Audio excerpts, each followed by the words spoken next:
Sa pagpapalaki ng mga anak namin, they have limited screen time.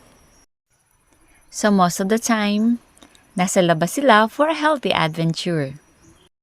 They learn to figure out na bago nila gawin ang pintuan ng bahay ng kambing, kailangan nila ng hagdanan.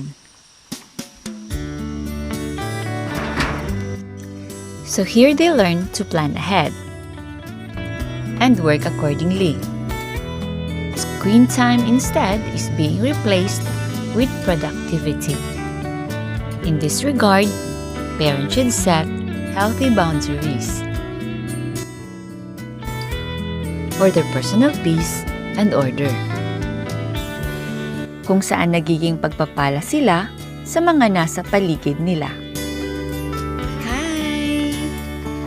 We will check your eyes.